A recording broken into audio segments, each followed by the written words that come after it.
내가 이번부터 일본어를 공부하기 시작했습니다. 전에는 중국어를 만 14년 공부했고 현재 15년 차고 있는데 일본어를 그동안 공부하지 않았습니다. 그 이유로 말하면 우리 세대가 더 그렇지만은 제가 일상 훌륭했던 기술력을 갖고 있다고 애용하고 그렇게 살았던 세대입니다. 으로 말하면 후지필름, 코닥필름, 자동차도 토요타도 있고 오토바이 같은 혼다도 있고 그리고 소니라든지 전자제품 같은 것들 이런 것들 전부 애용했던 것들입니다. 우리 국산품이 따라가지 못했던 그 기술력을 한없이 부러워하면서 사용했던 세대인데 그때조차도 저는 일본어를 공부하려고 애쓰지 않았어요. 그건 어떻게 보면 자존심이기도 하고 일본이 우리 한국 알기를 우습게 하는데 별로 그 언어를 배우고 싶다는 생각은 하지 않았거든요.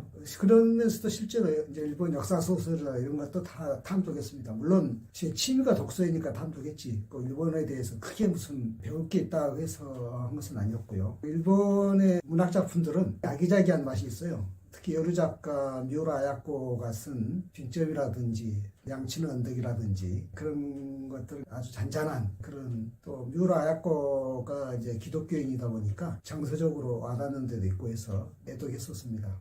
그 다음에 이제 노벨 문학상 받은 가와데 아스나리라든가 설국 또 기타 등등 많이 좋아했는데 그리고 역사소설로는 도쿠가와 이에야스 우리나라의 이제 대망이라고 소개됐죠. 그것은 누구냐 한 20권짜리로 된 엄청난 대화물인데 그걸 전부 탐독했어요. 결론부터 말하면은 일본 센코쿠 시대, 전국 시대의 대화물이기 때문에 일본의 그 상무정신, 우리는 이제 문덕정신이라고 하죠. 우리는 이제 문을 숭상한다 그러면 일본은 이제 상무정신, 무를 숭상하기 때문에 그런 것을 어떻게 보면 남성이라 할까요? 이제 그런 것도 있었어요. 또 그때 문화가 그랬어요. 대부분 박정희 시대 때는 그랬으니까. 도쿠가와 이에야스는 마지막 승자고요. 먼저 안 읽으신 분을 위해서 예를 들자면은 중국 삼국지연이 소설 삼국지죠. 수많은 인물들 나오는데 대표적인 거 유비, 조조, 선권, 삼국 지왕들이 나오고 그 다음에 제갈공명이라든가 주유라든가 사마이가 나오죠. 그래서 대부분 많은 사람들이 삼국지의 마지막 승자는 누구냐면 가장 마지막에 살아남은 자가 사마이이기 때문에 사마이가 승자다, 최후에 웃는 자다 이렇게 말을 해요. 일본의 그 대하소설 대망 도쿠가와 이에야스 이름으로 되어 있는 건데 삼국지로 말하면 사마이 같은 인물입니다. 임진왜란을 일으켰던 토요토미 히데요시는 그 삼국지로 말하면 조조 같은 인물이다 이렇게 말할 수 있겠네요. 원래 이제 조조도 후발주자고 더 먼저 터주던 원소라든가 있잖아요. 그런 식으로 일본에도 이제 천민 출신,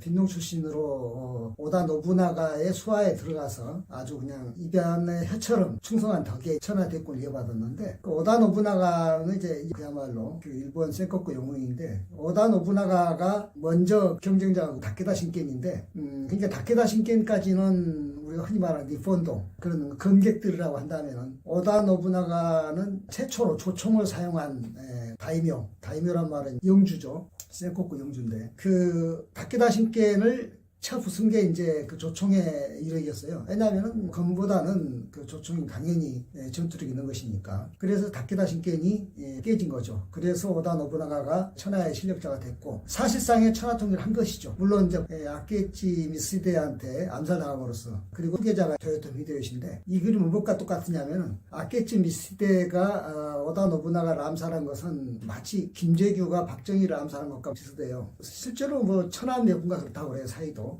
내형을 이제 죽인 것이 되나요? 그때 아케치 미스히데를 우리 식으로 말하면 김재규죠. 누가 처형을 했냐면은 처형이라니까 공적으로 한 같은 것이 아니라 자객을 보내서 암살해버렸는데 그걸 이제 토요토미 히데요시가 한 거예요. 토요토미 히데요시가 암살했는데 역사는 그런 그림이 많아요. 이를테면은 줄리우스 시저, 율리우스 카이사르 시저를 죽인 사람이 너무 언론이 그 브루투스 아닙니까? 마크스 브루투스인데 카이사르를 암살했지 않습니까? 23개나 찔러서 그 브루투스를 처벌한 이가 누구냐면은 나중에 아우구스투스 됐던 옥타디아누스가 이제 처벌했거든요. 그러니까 꼭 전두환이가 김정일 처벌한 건 모양이 비슷하고 토요토미 히데요시가 아케치 미스히데를 처벌한 건 모양이 비슷하죠. 그런 것은 중국에도만 있는 것이 아니고 또는 일본에만 있는 것이 아니라 우리 무신 정권도 그래요. 무신 정권도 정중부나 그러니까 이의방하고 이고가 중랑장들 장교급이라면 정중부는 장군이었거든요. 세니 무신난을 일으켰는데 오히려 중랑장이었던 이고나 이의방이 실력자였어요. 정중부는 어떻게 보면은 마치 박정희가 쿠데타 할 때 장도영 사무총장을 모신 것처럼 그건 이제 전두환이도에 처음에 이렇게 모셨었잖아요. 나중에는 쳤지만은 이고 이제 이의방이가 계급이니까 없애버리고 그 이의방을 제가 정중부고 그 정중부 늙은 장군을 나중에 이제 없앤이가 젊은 경대성 아닙니까? 마치 전두환이가 정성화 치듯이 도요토미 히데요시가 아케치 미스테를 없애고 실력자가 됐는데 그야말로 천하통일한 거죠. 왜냐하면 원래 오다 노부나가 통일한 것을 승계했으니까. 그래서 이제 천하를 다 통일하면 전력이 남잖아요. 사무라이들은 계속 싸워야 되는데 전쟁이 일어나야 써먹을 때인데 일본을 다 통일을 했으니 전쟁이 이제 끝났잖아요. 그래서 일으킨 게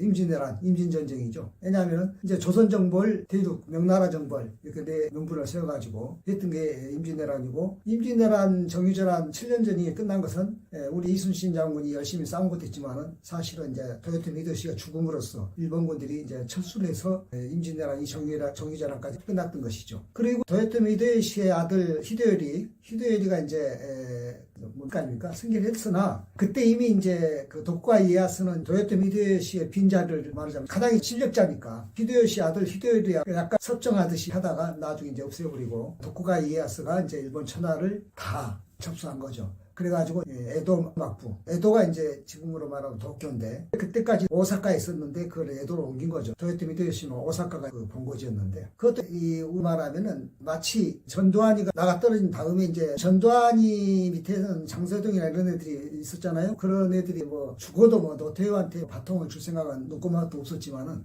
뒤에서 웅스럽게 조용히 그 노리고 있던 노태우가